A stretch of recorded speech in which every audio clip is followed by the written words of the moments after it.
Welcome to Go South Outdoors, and thanks for joining us to find your outdoors. This week, we're right outside of Prattville, Alabama to hunt quail and pheasant with T&E Kennels. You may recall our episode last year at Crane Creek where Brittany bagged her very first quail.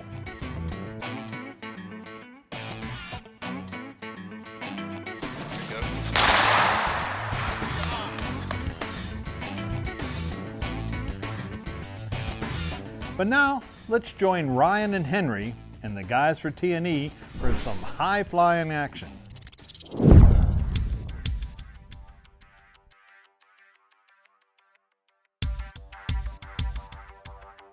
Tommy Edmondson and his son Earl own T&E Kennels, where they specialize in breeding and training English setters to hunt upland birds on their 600-acre game reserve north of Prattville, Alabama.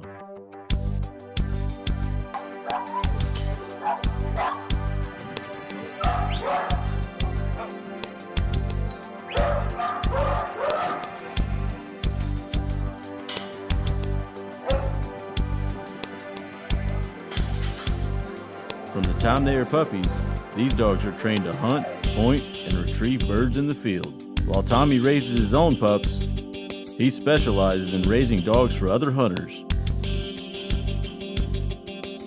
Hunting today are Gulf South Outdoors team member Ryan Fiveash and retired U.S. Air Force Senior Master Sergeant and NSSA certified shotgun instructor Henry Martin.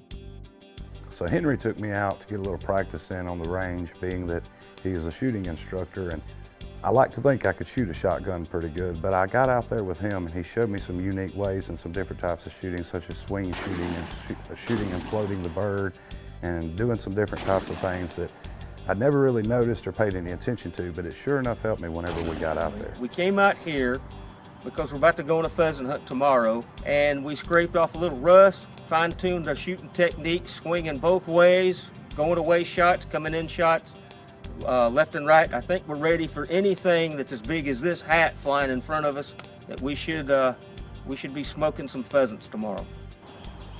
There we go.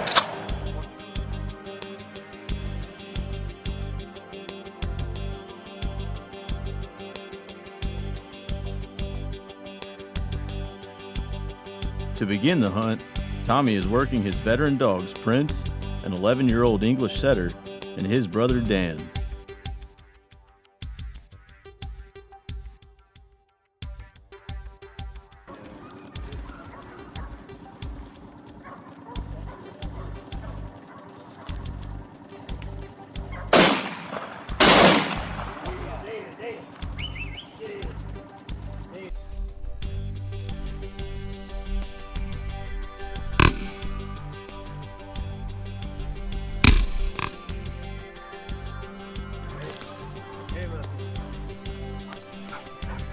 Dan, there's nothing out here.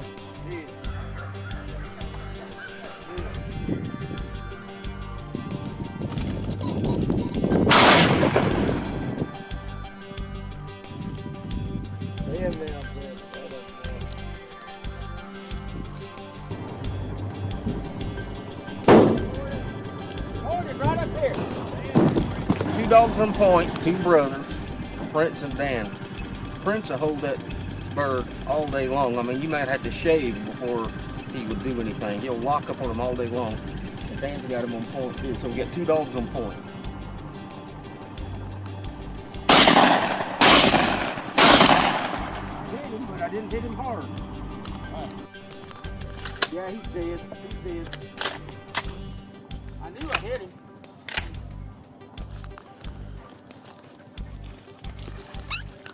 Dan, come here. Stay tuned to Gulf South Outdoors. When we return, we'll have more T&E Kennels, and later we'll head over to Charred Steakhouse in Ocean Springs for a little hook it and cook it, right after this.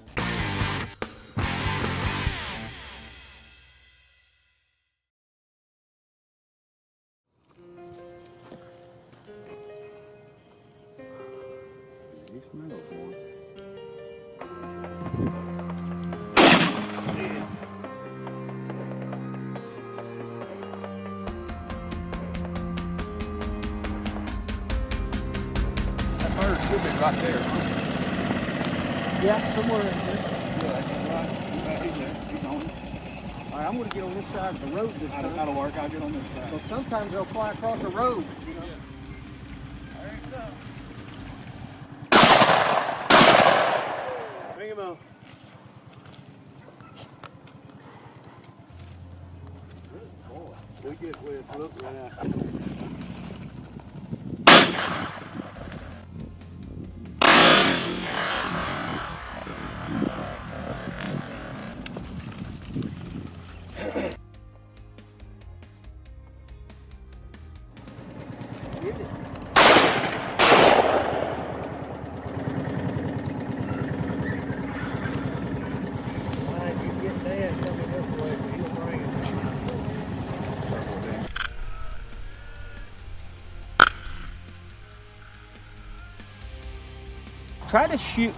Try to track with a bird.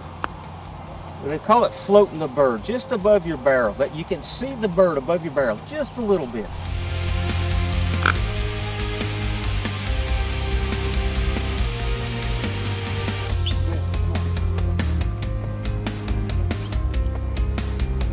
For my first time ever killing a pheasant, I've been quail hunting before, but my first time killing a pheasant, it was almost startling whenever the pheasant would get up. It sounded like a 747, and if you listen, he makes this weird screeching sound whenever he comes up, and it's really something cool to see.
Nice shot. Let me get him over here. When Gulf South Outdoors returns, we'll take a look at some of what it takes to train these dogs to hunt. Stay tuned.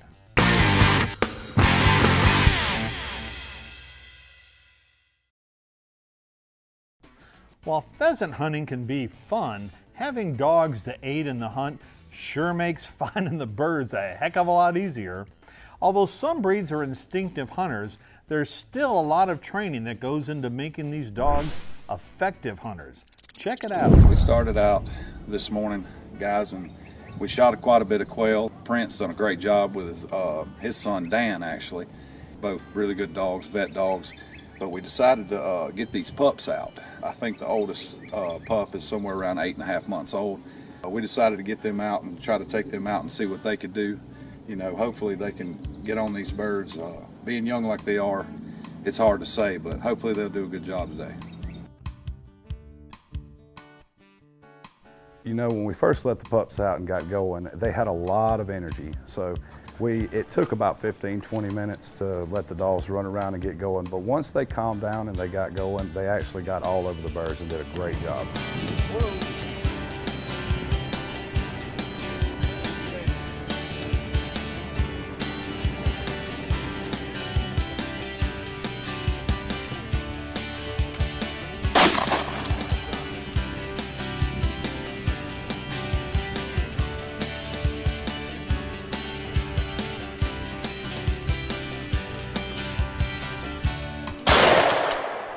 We were hunting over 8-month-old dogs, the young guys, when we got them out. And you know, it was really impressive, and I can imagine the training that had to go into this to get these dogs to be able to back their other dogs, that whenever they would see a bird, if you see carefully, there's even times that these dogs are as far away as 20 yards apart. And immediately, whenever another dog would pick up a bird, he would point, and the other one would immediately point him and back him up as well.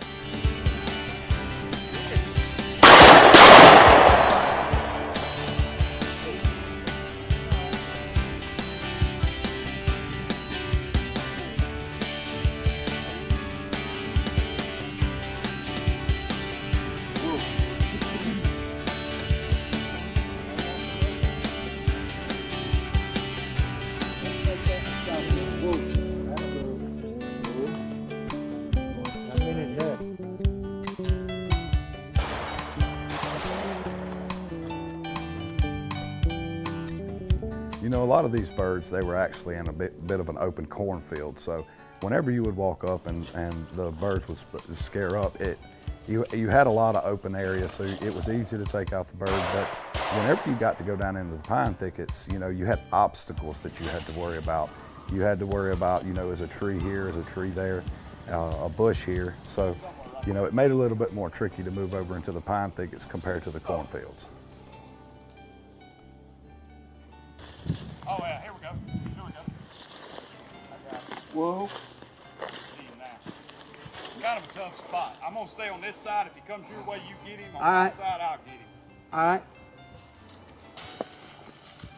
I got him.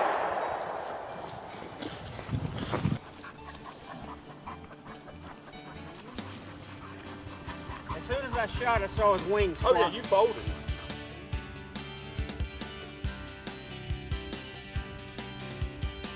Well, we just got back from taking the youngsters out, and they really did a good job. To be as young as they were, you know, there's one dog in particular that's that would freeze, you know, 30, 40 yards away from the other dog hunting.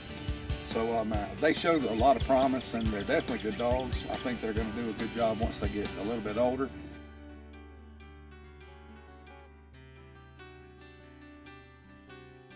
I'm Henry Martin, and I live in Alabama, and I've had the privilege of being out at T&E Kennels. That's Tommy and Earl Edmondson Kennels. They do dog training, they do dog breeding. I mean, if it's an English setter or a Llewellyn setter, or even a Brittany Spaniel, or pointers. He's got some for sale at times. Good dogs, dogs in training, finished dogs. If you want to find the place, it's 25 miles northwest of Montgomery, Alabama, or 15 miles northwest of Prattville, Alabama. Come out and have a good time. You will enjoy it if you're a bird hunter of any kind. It's an experience and a great time hunting and watching dogs work.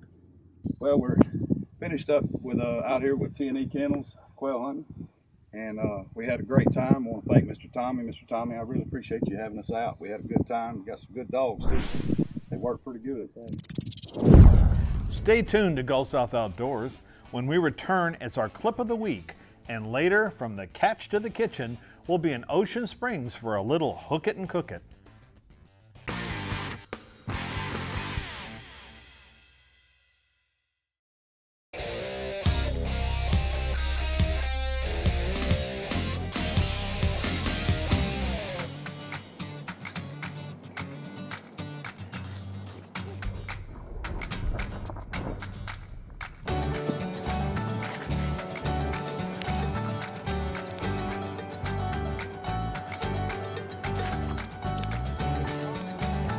Did you have dry screaming the whole time? Did you the whole time? This is the Road to the Conference USA Championship, presented by Keesler Federal Credit Union. So with Conference USA on the horizon, just a month away, we're getting ready for another momentous year of baseball. Got our Shuckers off to a great start, and now we start to look at Conference USA. Looks like we're going to have another good year, but I'm privileged today to have one of our main sponsors. Actually, I don't like to call him a sponsor. He's a partner of mine that has been with me working on Conference USA for the past year. Andy Swoger from Keesler Federal Credit Union. Welcome. Yeah, thank you. And we're very proud to be a part of the largest sporting event on the Mississippi Gulf Coast. Keesler Federal Credit Union is the largest credit union in the state of Mississippi, so this is something that's great for our members and our community. So with the tournament coming back this year, you know, one of the great things is that Southern Miss is playing well. They're number 2 in the league right now. You've got a Louisiana school that's really playing well, and then UAB is also playing some very good baseball. The good part about that is the travel is great. So we'll get a lot of fans that are coming from our neighboring states of Louisiana and Alabama. Birmingham's not so far away. And then, of course, USM being in there really helps out. Their fans are great, and they've got a great team this year. Yeah, if the tournament's nearly as successful as it was last year, I'm sure you guys are expecting a great turnout. We are. Again, with supporters like yourself, we can't go wrong. Yeah, and Keesler Federal, it's funny that you say that because we do have some branches now that just opened up in Louisiana and in Hattiesburg. So come on out, come down to the coast, support your teams, have fun, and let's have a good tournament. Hey, Andy, thank you for your support, man. It was a great deal last year. We're looking forward to it being even better this year. And with supporters like yourself, we can't go wrong. Thanks again. Absolutely. My name is Milton Jawackel. I'm in charge restaurant in Ocean Springs. Today we're going to be making a little pan-seared quail stuffed with dirty rice, crawfish and corn relish, and roasted garlic hummus. Alright, so these are semi-boneless quail stuffed with dirty rice, Italian sausage, red onions, bell peppers, and we're using Delta Blues rice that we get out in the Delta of Mississippi. So I'm doing those cans here, nice golden brown.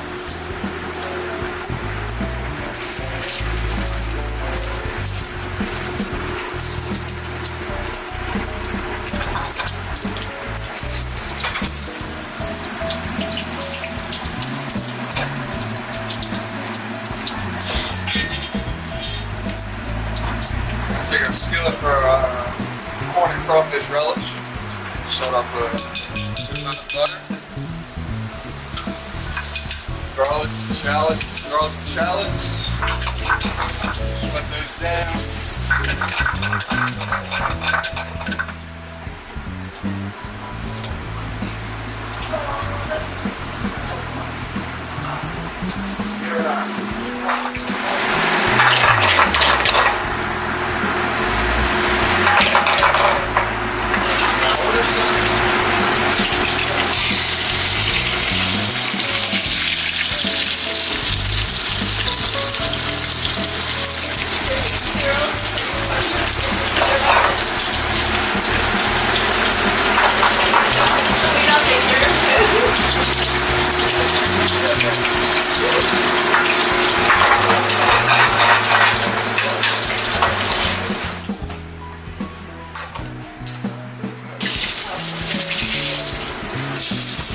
rotate the quail, sear on all sides, get nice golden brown.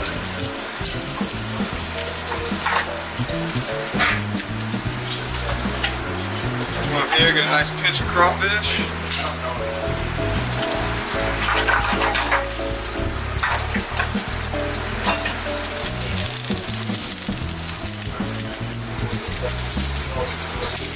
When they're roasted in the oven.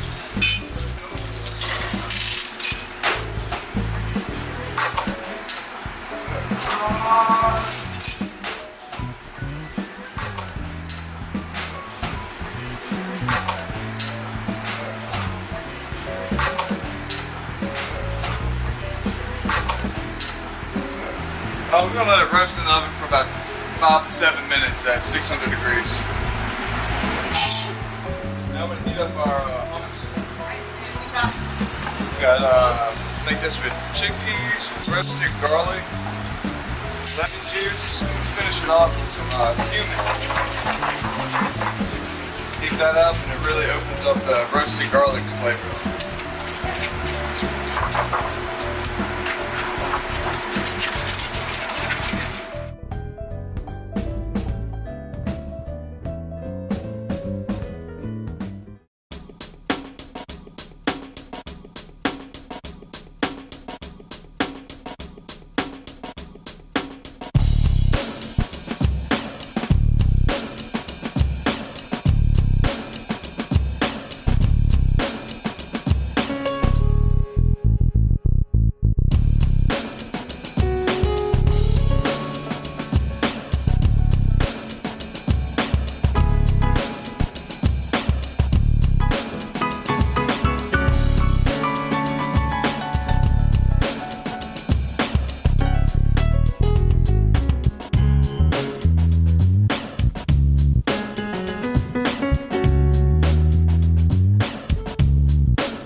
join us this week on Gulf South Outdoors, and tune in next week to find your outdoors.